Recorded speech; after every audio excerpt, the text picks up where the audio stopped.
All right, let's get started. Welcome back for all of those of you who joined us last week, and welcome to those of you who are joining us for the first time this week. And thank you for joining us. This is the Problem Solving Moving Guided Pathways Online. This is the second in our webinar series for April. So just before we get started, some technical announcements. You will be muted and your video will be off for this webinar. If you are joining by phone and computer/tablet, please make sure your phone is connected to your computer and tablet by entering the participant ID number on your phone when you call in. And if you're experiencing any kind of technical issues, please feel free to ask for help. Use the chat. You will see that at the bottom, almost to the right corner. And our team will message you privately for support. So if you could just say tech, and then whatever issues that you're experiencing will be right there for you. Before we jump in, I want to spend some time on a quick reflection. So last week, I asked you to reflect on your motivation or your why for doing this work. This week, I want you to reflect on this. What is something that is bringing you joy since we've transitioning to working and serving students online? Please share your response in the chat. While you take a moment to type in your response, I'll share mine. So I have this little bird that comes to visit us every day, so it seems, and they chirp just kind of right outside my window, and it's actually quite loud, but it reminds me that it's really important to kind of take these moments. So that is my little moment of joy.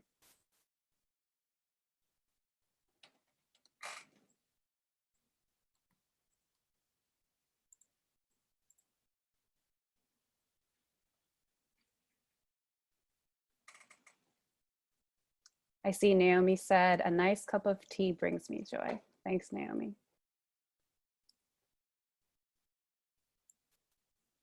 Just gonna take a few more seconds while folks get settled in. Feel free to share in the chat.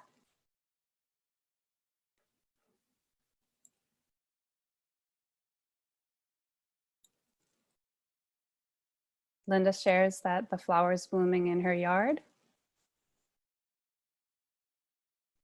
I see joyful to have space to think about life in more meaningful ways. A dog curled up in by my feet, listening to my 4-year-old recite his alphabet and learning, bringing you a lot of joy. That is really exciting. Baking with family, cooking, and that brings you joy.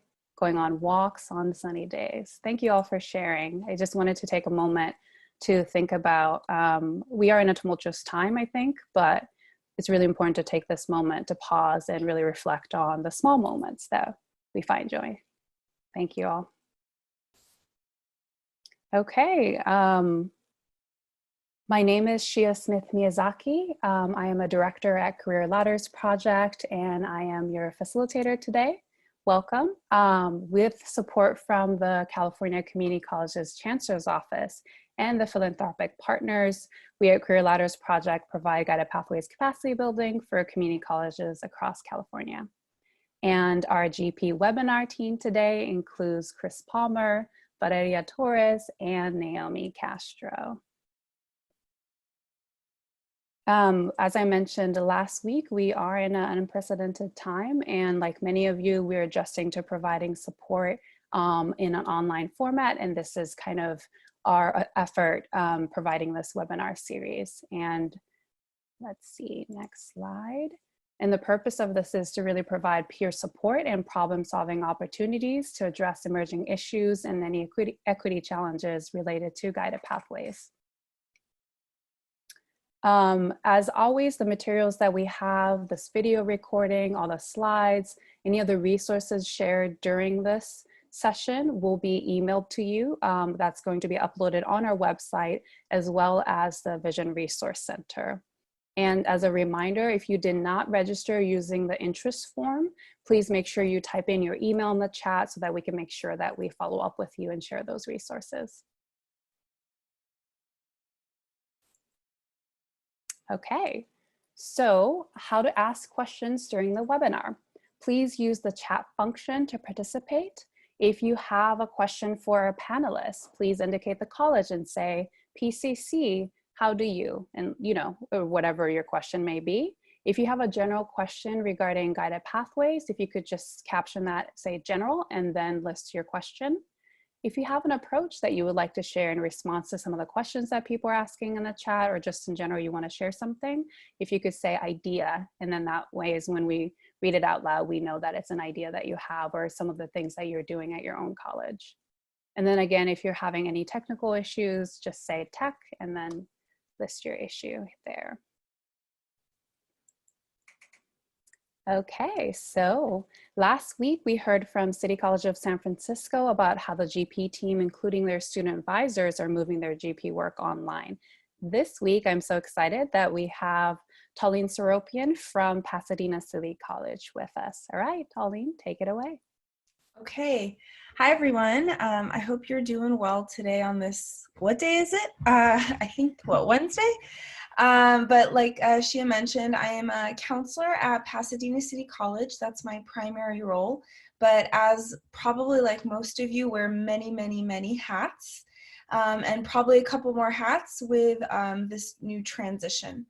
One of the new roles that I've actually taken on is I'm a member of what we're calling our Emergency Remote Planning Team, EPT for short. We forget the R sometimes.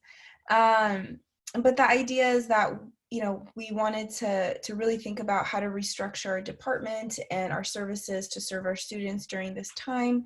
So we quickly, immediately created that, and I took part in it, and I'll talk a little bit about what's come of it. One of my other standing roles is I'm the faculty lead for our years 2 and 3 Pathways program.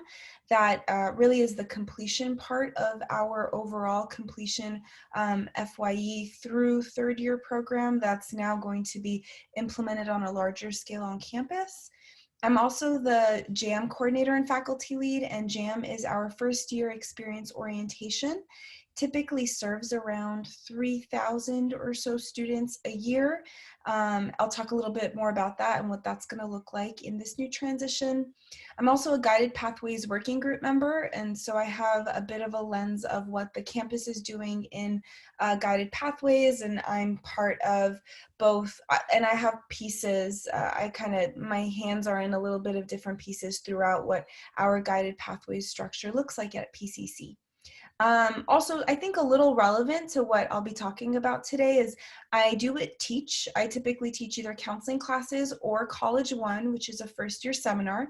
This spring, I am teaching College 1. So I also have a bit of that insight of what it's like to be teaching during this time of transition, which is helping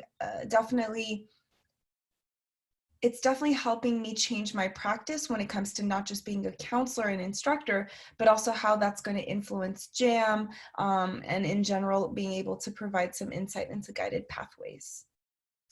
Next slide, please. All right, so I want to talk to you a little bit about what we've done over the last month. And I will say we really got this, we hit the ground running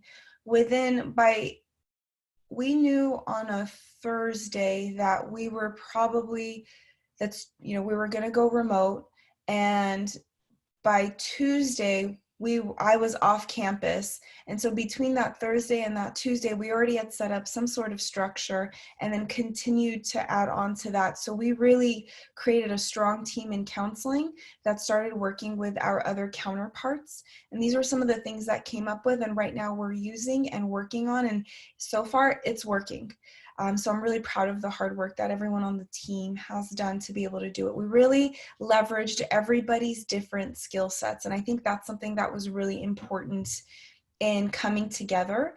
It wasn't just the usual people that it wasn't just the dean and what we call a coordinator, since we don't have a chair model yet. It was people from different with different skill sets, different ways of thinking, and we all came to the table to come up with these and really thought about not just our students, but we also thought about our our staff members, because everybody is going through that change. It's not just students. So we have to be good. My mom always said, to be a good parent, you have to take care of yourself. So to be a good counselor, be a good student services employee, to be a faculty member, we have to be good to be able to take care of our students well. And I think we took that on. So we went to 100% online booking. Students can also call in, but in the past, really for PCC counseling, students had to come in to book an appointment. And, you know, a lot of us fought that as an inequitable process, also an inefficient one. But it took something like this to be able to prove a point that we could go to online booking and also over the phone booking. And that's because there was a lot of resistance about students booking appointments and not showing up. Well, now they can't show up. So we were able to finally implement that. And we do that through eSARS, because currently we use SARS. And so with that, we could create eSARS links. And then we've actually been able to create eSARS links for different groups. So general counseling has one, STEM, career community has one, honors, Ujima, Puente, athletes, EOPS, Pathways program. There's so many more. Our Rosemead off-campus location has its own as well. There's so many different ones. I honestly can't think of. There's a good like 11 or 12 international. So we really went to that, and the students that were already part of those programs and had certain counselors they wanted to meet with, and there were already a set infrastructure, we didn't eliminate that to rock the boat even more. We kept it. We just created more specific links for them. It also just helped logistically, not having to restructure our schedules as much, because that would just add an undue burden. But we were able to do that, and that was really great. We moved to using Cranium Cafe and phone appointments. So Zoom is wonderful. I've been using Zoom a lot, especially for meetings, things like that, anything related to my class. But Cranium Cafe is something that as a department, we've been utilizing with a certain number of counselors already on the virtual team, which I was lucky to be a part of prior to COVID-19. And we really fleshed out how to use Cranium Cafe, how to implement it. It was already on use on campus, just at a very small amount. And that was pretty great, because we already had a core group of like 11 or 12 counselors that were using it. And so we became the trainers. So it almost worked out as if we then took on new people who had not yet been trained or gone through that the @ONE course for Cranium Cafe. And so we became trainers, and we showed them how to use it. And so we use Cranium Cafe to meet with students, but we also recognize that all students don't necessarily have the access to technology or a computer. And so phones are also an alternative form of appointment. And so we also do it by phone. And then we don't, there's a privacy thing. I'm not going to give my cell phone number out, but we use Google Voice. So we generate a phone number per counselor, and then students, we call students with that number, and we call multiple times until students do pick up. I've actually had great luck with phone appointments, and they've gone really well. It's also, if Cranium Cafe crashes, because we know it's been happening, we'll automatically transition to a phone appointment, and that's been done as well. So it works out pretty nicely. We have restructured our processes and protocols. One of the hats I wear on our emergency team is creating our processes. I'm very logistical in mind, and so I have thought about everything. For those that don't know how to use Google Voice, who don't know how to use their Pasadena account, which is our Gmail account that students have, but staff and faculty have access to. I mean, I have created documentation that gives them step-by-step. I have done screencasts to show them how to do things, and they can go back and refer to these documents. And I say it's a living, breathing document. Our department has really said, thank you for doing this. It's eased tension because they're also working remotely. It also has helped restructure processes and protocols in relation to our other departments. So who are the people that we now go to for admissions and records, for evaluation, for graduation, for any sort of thing? Because in the past, I used to be able to just walk across the hall and ask, or pick up the phone and call. That isn't as readily available. I think we're all bombarded by email right now. So, now there are certain designated individuals. So that's been a really great way to do things. It's really given us in a positive way the opportunity to rethink new ways to carry out tasks electronically. As much as we did things electronically with students, we did a lot of stuff by paper still. Graduation petitions were done on paper. A lot of things were now. So we've been able to convert some things electronically. And so that's been really great, creating forms that weren't fillable to become fillable now, and accepting digital signatures rather than you have to print it out, sign it, because a lot of people don't have printers at home. So we can't assume that a student can print a document, sign it, and then send it back with a scanner. And so it's been really great to be able to do that. We've maintained same level of service. I think that was something that we really wanted to pride ourselves in. Same fast response, same happy smiles. If we're organized and we know what's happening, then students will know we're organized. So that if we can control the chaos, at least in how we provide service to students, that will help them feel better. Because I think that's something really important. Everything's so out of our control now. What can we control? And I think working together and collaborating was really great. Also, we thought, how can front desk staff, student workers that were helping us, classified staff, how can they work from home? I noticed a lot at first, the conversation was around students and then faculty, instructional faculty, and then counselors and librarians. But the whole idea was there's a whole group of people on our campus that are really integral to our functioning, and that's classified staff and student workers and other paraprofessionals. So we just thought, okay, how can we have them work from home and still help ourselves, so that, you know, I'm going to assume job security is kind of scary for some people right now. And we were, so students now call, our student workers call every night before the students who have made appointments to remind them, double check, do we have your number? Do we have your correct information on file? Do you know how to log on? Have you practiced? And that's been helping, because that gives them an opportunity to get employed. It also makes sure that students will show up to our appointments the next day. Just finding really creative ways to do things.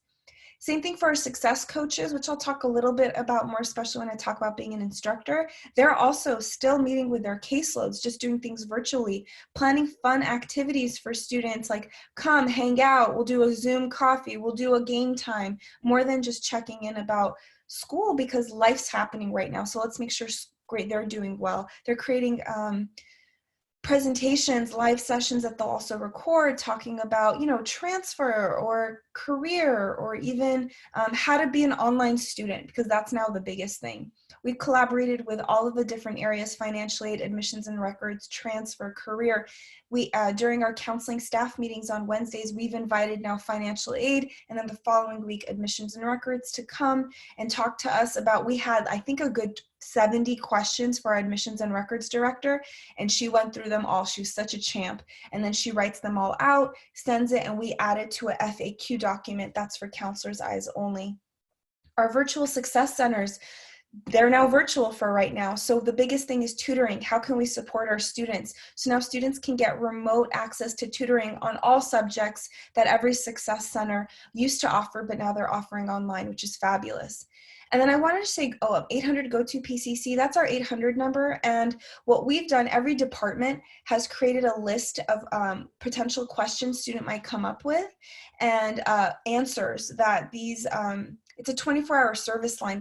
It's a third party. It's through Black Belt, and PCC, people can call PCC and get these questions answered, or else directed to the right office. It could be done either both by phone or by email as well. And so as counseling, we can come up with questions that they can answer without going into the nitty-gritty. And if not, then it's a referral to counseling that will then email them back or call them back. So lots of things have had to be detailed, but we're making it happen. Next slide. So everybody has different vision of guided pathways. This is ours. We don't have pillars, we have bubbles. So the ones that I would argue that I'm the most aware of right now of how we're helping students is the guided entry piece, the support services piece, which I just talked to you about, and then the whole idea of guided exit, which is really our success coaches at the moment, our graduation online, the petitions, even though our commencement has been delayed, we're still gonna, pop out those degrees for students that deserve it. Career communities right now is on pause. We had a lot of momentum, like actually our last Wednesday on campus was our huge career community kickoff. It was live in person, a festival of sorts. And then we found out that the first case of COVID-19 was in Pasadena, and I believe it was at Caltech, which is our neighbor. So that's when, you know, we started to go fully online and remote. And so right now our community's faculty lead is figuring out how this is going to look online in a remote setting. And I know meetings have already happened. So it's happening. There's just nothing concrete yet. But right now, I will say, as a Guided Pathways team member, we are right now focusing on the present in the moment, retaining our students, but also planning ahead for summer and beyond. But right now, our focus is how can we help our students in the now, as we also have the lens of, if this is still happening, what are we going to do to keep our students, help them complete in a really timely manner with high quality. Next slide, please. All right, so like I said, I could definitely talk to you about guided entry. Our FYE program does open house every year. It's usually, last year was huge. I mean, so big that we thought this year, we knew we were gonna do it 2 days in our largest section auditorium, which holds about, I think, 3,000 people. And we needed 2 days, not just one, because it's not just for students, it's also for their family. We invite them to come in, and it's a big to-do, and then we have little breakouts where students can go and get support on certain things that they need help in. This year, we don't want to lose that momentum because we know it helped so much. So rather than it being in person, because it actually will be pre-recorded, and then it will be streamed live through YouTube, and then there can be questions that are popped in through live chat through the phone, and then they can be answered. And then that's what's happening with that. It's going to be on May 21st, I believe. It'll be in the evening, but it will be pre-recorded for those that can't be available. And then the questions will be answered live. So it's part pre-recorded and part live as well. So students and their families can generate as many questions and they'll be able to answer it. So it's leveraging the technology that exists. We actually know it worked because for our Flex Day, Professional Development Day, which was that Thursday I mentioned at the beginning, our president provided an address that was done through YouTube Live. So we saw how it worked for the larger campus. So it's like, well, we know how it works. Why not why recreate the wheel? So we're going to use that. And it was quite easy to use. So we know that students and their families, it's intuitive. And so we know that it will be helpful. Jam is my baby. I love Jam. I'm semi-devastated that it's not going to be in person. Jam leaders who are peer leaders who are returning are also a little sad it won't be, but we're all taking on that chance. We're not taking the chance that we won't be back in the summer. So we're going to move it fully online and taking on that opportunity to go as virtual as possible, but make it fun, engaging, because the goals of JAM are to engage students, teach them resources, make friends and connections, learn about their goals, maintain their motivation in school. This time though, we're going to show them about what it's like to be a digital learner, how to access PCC resources on ground, but also virtually. We're going to try and pitch JAM as everyone's a little bored at home and everyone has the same routine. Why don't you break it up for 3 days and meet new people virtually who maybe will be in your online class one day or sitting right next to you one day? And it's funny because those didn't come out of my mouth. They came out of JAM leaders' mouths. So they're students experiencing this. And so what they're projecting is actually likely the truth. They're excited to be able to break that monotony and meet new people. And so that's going to be taking place the last 2 weeks of July through the first 3 weeks of August. We offer 6 sessions. Last year, we served about 3,000 students. I anticipate the same, if not more. I had a conversation this morning. Is COVID-19 going to increase our attendance because students may not be going to universities, or will it be decreasing? I don't know. So I'm anticipating for the same, if not more, because we have to be prepared for what we don't know right now. Registration support. In the past, we used to help them on ground in a computer lab. We're going to do the same thing. We're going to find creative ways to do it, whether it's through Zoom, Google Hangouts, Meet, Cranium Cafe, anything. We're going to be using it because we need to do that. Our new student counseling, which used to be in person, is now a self-enrolled Canvas shell that then, once a student completes, leads them to a link to book a 30-minute appointment with a counselor. And those are designed, those 30-minute appointments are specifically for students that completed this Canvas module. And so again, that was converted immediately after COVID-19. They had these beautiful, beautiful presentations created for in-person and the structure, and immediately overnight, they changed it and did a fabulous job. Next slide, please. I'm also an instructor, and I'm going to assume there's also some people currently in instruction. And I'm going to tell you, has it been challenging, not just as an instructor, but as a student? I've had to do a lot of changes. I had some grand visions. I taught 2 College 1 sections last year with this new curriculum, and it was fantastic. By the end of my semester, I had students crying and holding each other because they couldn't believe it was the last day of class. And so I thought it was such a powerful revision to the curriculum. And I was so excited about it this year. But after less than 3 weeks in class, because we started a little later, we don't start in January, we started towards the end of February, the reality of going fully online was there. And so we had just barely bonded, and now we were getting taken apart. I had to change the way I thought. I tried the Zoom. I tried live Zoom, and there were challenges. Students either didn't log on, or students that did log on, you can kind of see their reality around them, and many students kind of felt a little embarrassed. A lot of them muted themselves the whole time, or turned their videos off, or didn't even come. I stayed. I tried again. It was just such low turnout. And I chatted with some students, and counterintuitively, I made it a more asynchronous schedule, and I explained why. Every communication I have with the students now, the transparency is out there more. I'm doing this because of this. And so rather than having live Zoom sessions, I've had to adjust to an asynchronous schedule, which is a lot more work on my part, but it seems to be working. Because what I've learned, not just from speaking to students or what they're emailing me, success coaches who have reached out to students and gotten some feedback, they've now had to take on new jobs because the reality of parents losing jobs is real, or they've lost their jobs, and so they've had to find new ones like Instacart or Postmates. But what I do during class time is I have open Zoom, so they could pop in and ask me any questions. And I've done that. It's almost like I'm there for you still. I'm constantly emailing, come ask me questions if you don't understand what's happening, but I'm trying to be as flexible to them. And so what I have noticed is that there is more communication with me than prior, and there are a steady submission of assignments. Is it necessarily on time? No. However, it's happening. And so I'm being very flexible, which leads me to the next thing. My focus is on the SLOs. What are the SLOs? How am I going to meet them? Some of the other assignments that I knew were beneficial, I might have to strip away and simplify and get to the heart of it.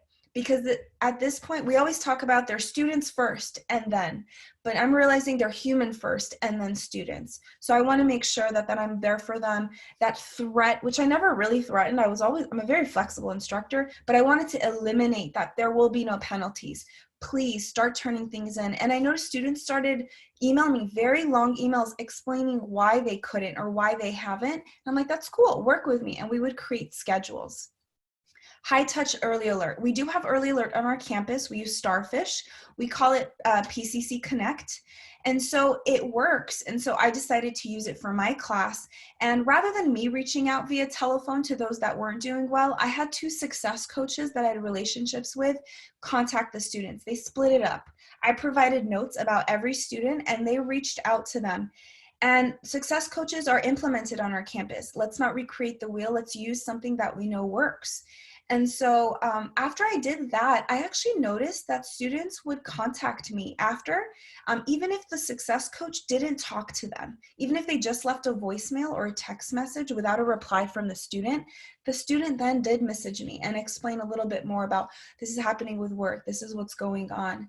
I am also constantly emailing them. I'm trying to find the right balance of not overloading them with email and so they're sick of me, but also being in consistent communication.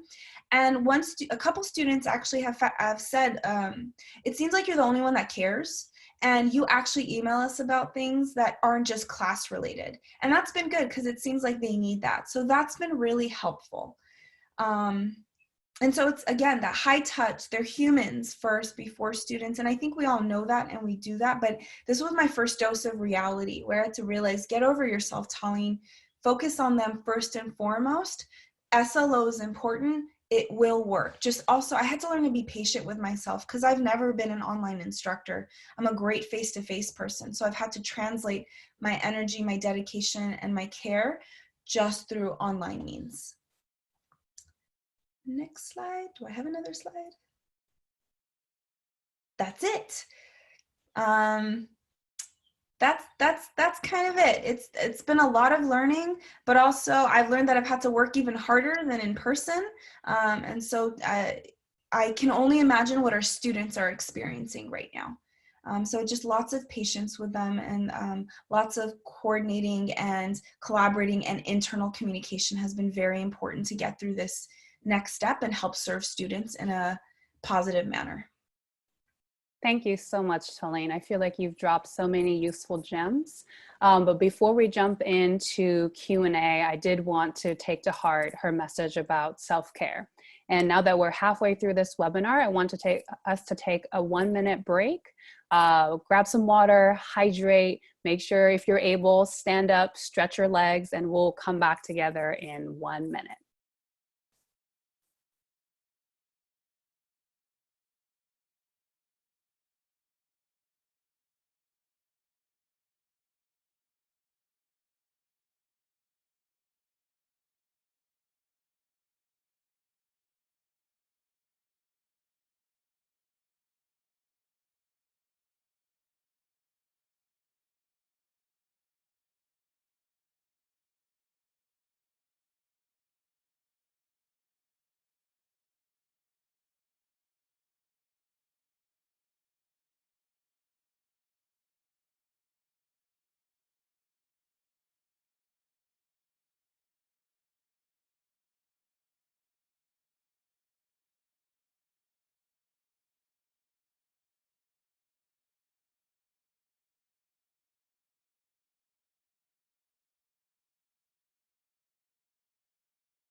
All right, let's come back together and share any questions that you may have for our presenter. I'm going to start with some of the questions that we have already.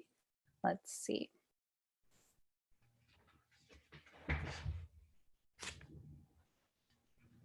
So I have a question. This person says, wow, 100% online booking as a result of the COVID crisis. Do you think this is something, Taleen, that would continue after? And it seems like the question of, is it actually more equitable, and how so? So we currently, we moved on online 100%, but they could also call and book the appointment. So if somebody calls to book an appointment, whoever is taking the call can just say, great, what's your student ID number? They pop it in. What's your birth date? Because we need that, and they'll pop that in. And then they'll say, okay, what date and time works for you? So it could be booked. When we go back to campus, there will be online booking, over the phone booking, and in-person booking. But right now, since they can't come in person, we can do online booking, and we can also do over the phone.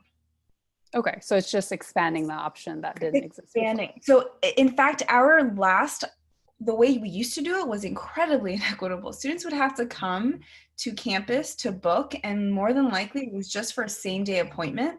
So people who worked would have to take time off of work just to come to book an appointment. And that was horrible, and to take the chance that there wouldn't be any. So that's why we were and they would say, can't we just make an appointment online? Can't we just? So we finally gave them what they wanted. It just took a pandemic to do it. Yeah, so it seems like it's actually responding to the needs that students have articulated before. That's awesome. Let's see.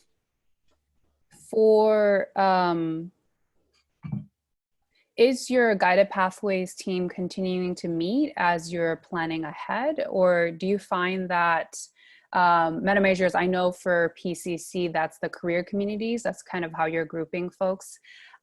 Is that helpful in supporting students online and enrolling for summer and other decisions? So our Guided Pathways Working Group, which is what I'm on, is an offshoot of our Student Success Committee, which is meeting regularly. Our Guided Pathways Working Group has already met twice. We met last week on our standard Monday meeting, and we did meet this Monday. I will say this is our spring break, so most people had time taken off already. Faculty don't work. I joined because there's really nothing else to do. So I just went in and did it. And I'm glad I did because they talked about stuff that were related to things I do. So we are meeting every other week, which we regularly did.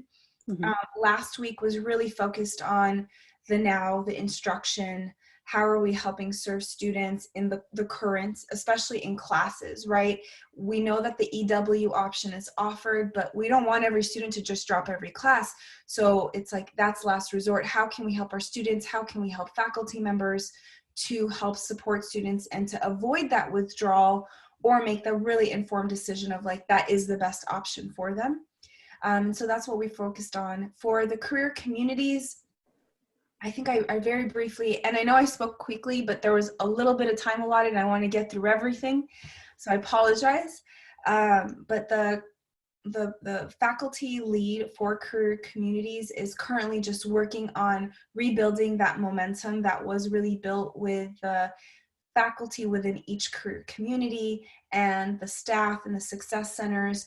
The biggest way the career communities are supporting students at the moment are through the Success Center tutoring, because that's being offered online remotely, and the success coaches that are per career community, and sort of the counselors who are attached to, but really the faculty, so supporting the faculty within and working with the deans. But I would say that's the part that is in progress. What we could control is what's happening now.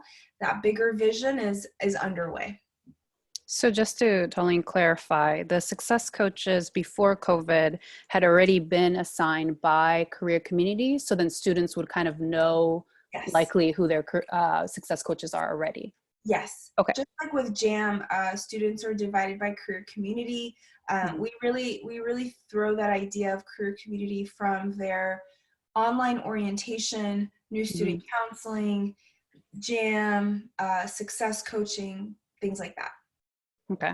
So it's just kind of reinforced in different areas that you touch points with students. Yeah. Okay. We have a clarifying question. So what is JAM? What does it stand for? Sure. JAM is not an acronym, which is funny, right? Because everything in higher ed is an acronym. I inherited JAM. I think the whole idea is jam, we're jamming, we're having fun, I think, right? It used to be called Math Jam, which was a first 2-week math boot camp, and then it became like a 1-week math with some human touch, like the affective domain sort of counseling piece. And then when I took it over a couple of years ago, 4 years, I don't even know how long I've been doing this, but it became actually no more about math. I think I used to have one math problem in there that was related to financial literacy and took that one out. So now it's fully about like the student and the transition into college, that career piece about why it's important to start thinking about it at an orientation. I've tapered it down to 3 days rather than 1 week or even 4 days to, again, try and eliminate as many barriers. I'm still going to do it this year. It's still going to be 3 days. It's not going to be in person. It's going to be online. It will not be full days on Zoom. I will be using Zoom, but I'll also be using other platforms. Right now I'm tinkering with 2. Either one will be Canvas or another one that I just found yesterday, and it's called Seesaw. And the reason why I'm leaning not towards Canvas is because Canvas is class for students. It's school, right? And so I don't want JAM to ever feel like it's school or class. And so that's my one gut idea of moving against using Canvas for some of that offline work that I want some students to do. And Seesaw was recommended by a colleague whose friend is a first grade teacher and uses it. And it's pretty and super easy and intuitive. And for an orientation, I want that, right? It doesn't have all the functionality of Canvas, but I don't need that. In JAM, students are divided by career community. They are assigned a JAM leader who is a peer leader. This week, I'm actually conducting JAM leader interviews because it's a paid position. I interviewed like 6 times for 24 JAM leader prospects yesterday. I'm going to do another 12 today, and then I'll do another 24 tomorrow, and then another 12 on Friday, and I'll come up with my army that I will then train. It is an army, but it is the best army on the planet because we're pretty awesome. They're the coolest people. They're like I become like their moms, which isn't that great, but I argue big sister.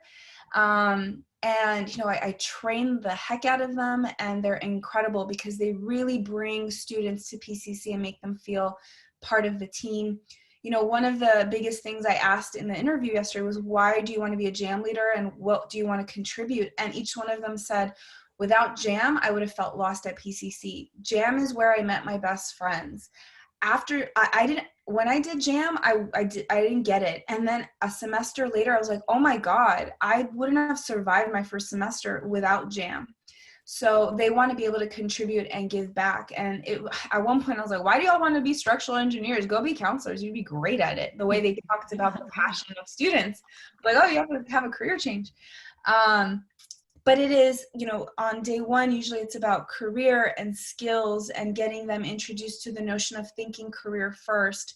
Day two is about identity, introducing them to the different tools like Canvas and PCC Connect, which is Starfish, because they need to know those things.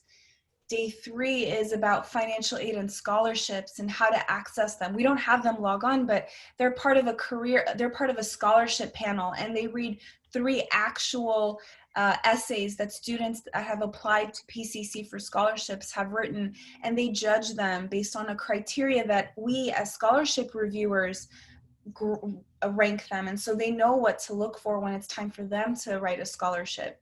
We talk about the transition into college learning. This year, I'm not going to do what I used to do. I'm going to talk about what it's like to be a learner in the digital age and how to navigate being an online student and communication and office hours and being your own self-advocate, even more so. So this year, it's starting to translate what we do online, what we do in person online, and even coming up with activities. Honestly, the number one question for the JAM leader interviews was something I was trying to figure out, can they give me ideas? It was as a group, come up with how you can come up with some activities or icebreakers in a fully online format. And so 1, I saw, can they collaborate together virtually? 2, they gave some really great things. Like, I think I'm going to do the scavenger hunt virtually, but also make it a Jeopardy game. You know, never would I have done that before because I would have had them running around campus. They came up with these ideas. Just really, and I was like, wait, say that again. And I kept writing because I didn't even know certain things. So really leveraging their skills, and they're the ones that said it. I want to do this because I'm so bored. And I bet you they're going to want to do this because it's going to break up their routine. And at least they get to meet new people who they don't just live with. So crossing my fingers. Yes, thank you. Just for folks who are online, Naomi shared the JAM handbook. Obviously, this was kind of the playbook for in-person that the team is working to translate now. Relatedly, there's a question about, would you be willing to share the agenda for the virtual JAM and also for the May open house, Taleen? So for the JAM, sure, when it happens, when I have it. Yes. I keep telling myself I have until June 20th, which is the first day of JAM leader training, to have everything together. At first I thought, oh, I got plenty of time. And then I realized it's like April 15th. So it's not that far away. Yeah. So when I have something, absolutely. I just don't have one right now. For the open house, I can certainly ask for it, since I am more hey, Taleen, come talk about this rather than the organizer. I'll ask for it, absolutely. Definitely, and then we'll follow up and share it with folks on this webinar. Awesome. And related to the May open house, do you have a sense for what activities will be pre-recorded? And they say, such a great idea. Yeah. I think it'll really be a lot of the information sessions. So first, the overall, what is it to be a first year experienced student? What are your options and opportunities? What are all the services? Because we have the large FYE program that you get all the services and benefits, but not the registration priority. If you want the registration priority added bonus, you also have to do JAM and take College One. So that there's that sort of explanation and then sort of breaking it down. And then I believe right now they're trying to determine, will they also be pre-recording some of the sessions that we did last year? Like one was on transfer, one was on financial aid. And so I believe those are the ones that will be pre-recorded. And it's the Q&A piece that's live. Mm-hmm. That makes sense. Thank you.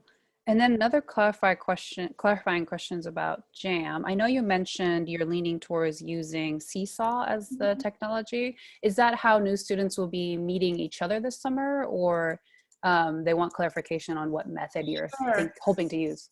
So Zoom is going to be the primary live contact because they're using it in their classes. So let's have them acclimate to what it's like to use Zoom. So that was why we definitely wanted to use it. And so JAM leaders will have their own accounts that they can host, and I got to train them on how to do it because they know how to participate. They don't know how to facilitate in Zoom.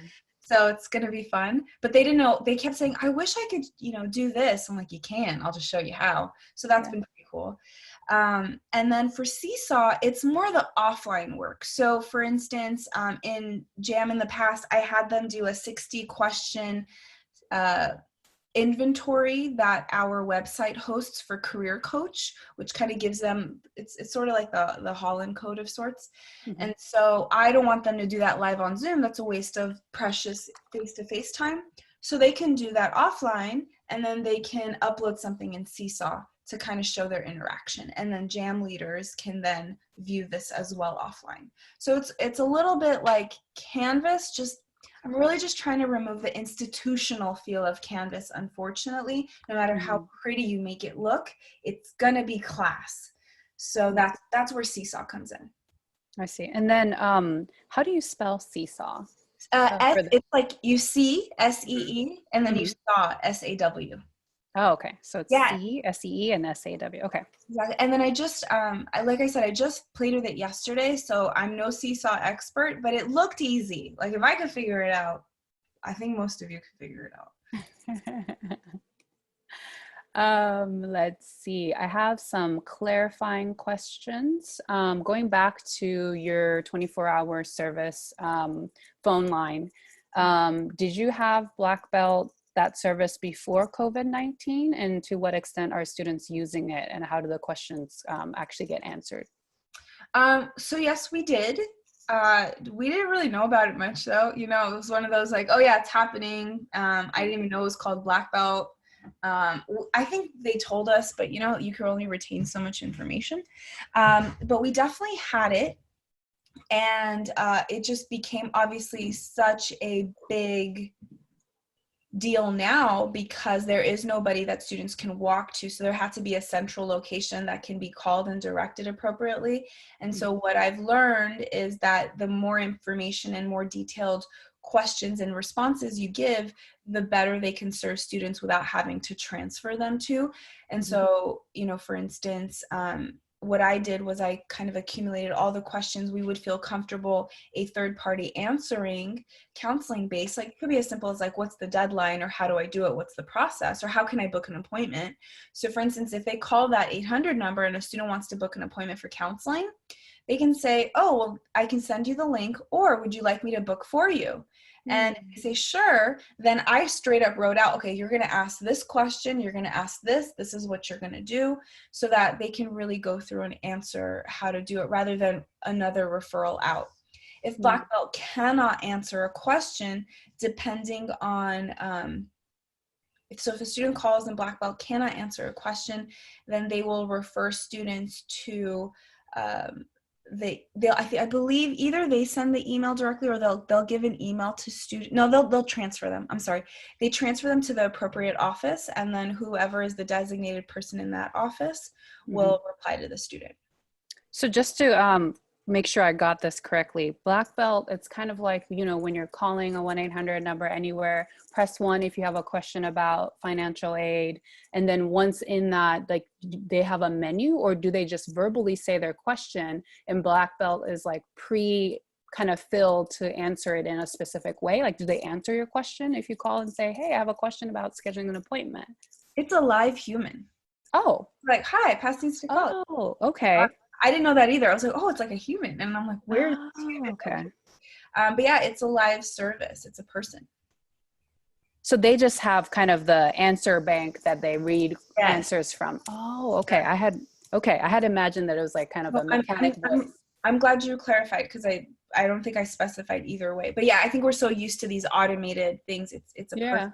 And there's also an email.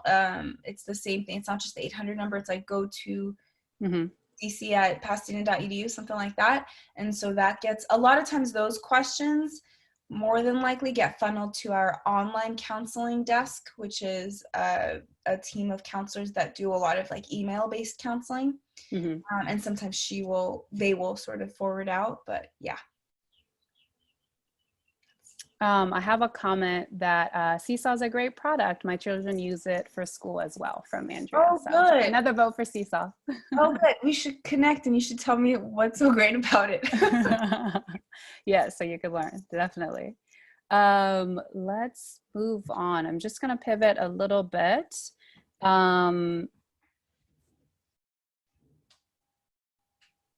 So the things about your career communities, or, you know, which is otherwise known as meta majors and other campuses, that implementation, are they going to change or get more focused as a result of COVID? I mean, I think they naturally have to change. I'm not totally sure what that means. I mean, what the grand plans were have to change, right? The notion of a success center in person where a student goes to study, to get support, to build community, now has to be done fully online until we're all allowed to go back to our campuses. So it does have to change and adapt, but the hope is, just like everything else, we can still maintain the same goals. And do you think, I guess, to follow up on that, that some of these, you're making really significant changes, right? And it exists, sometimes adding to existing infrastructure, but making sure those infrastructures are known and available to students. Do you think these kind of focused shift in online, they're going to stick or stay after, say, we go back to campus? That's a hard one to tell, right? I think some of them will. Like I could speak about JAM. There's a possibility that if it goes well, we can do some live and some this way, like a more online version, to be able to support maybe parents or other people who have more inflexible schedules. So I could see, if this works for JAM, to kind of offer both iterations at the same time. Be able to accommodate different students. But would I want that fully in person to go away? No, because I think there's still value to that. But can we serve a whole different set of students that maybe need that more in person? Like, for instance, I had a mom last year. I had a student with a baby, and this new version of JAM would have been way better. Instead, I was babysitting the baby for like half a day, you know? It was cute until the diaper change thing. I was like, that's not me. So I think there are ways to do it. I think with online tutoring, maybe it's a little bit of both, where it could be online and it could be in person. It really just depends on lots of things that I'm sure everyone's kind of wondering what budgets are going to look like. So a lot of the future is unknown, but even with counseling, I think that there might be a discussion of, can we do some counseling from home and some at work? As much as I like wearing sweatpants underneath my sweater, it's great, but I miss being in the office. So if given the option, I would do a little bit of both, perhaps, or I would say, no, I'll be on campus. Maybe working parents want to do it from home, you know, just different things. It's great that you're considering those different options, because that's kind of the question that is in my mind. That's like, how do we kind of keep some of those lessons that you're learning from this and accessibility going well? Yeah, your campus may transition back to in person. Yeah. And then I have one question. Do you think that guided pathways work that your college has been already undertaking contributed to being able to pivot to doing everything online? That's hard. That's like causation. I don't know. I think what it has done was build a community Mhm. and to start conversations with people in different departments so that we can easily call, communicate, and leverage ideas and support from one another. Mhm. So I think at the very least, that's what it did.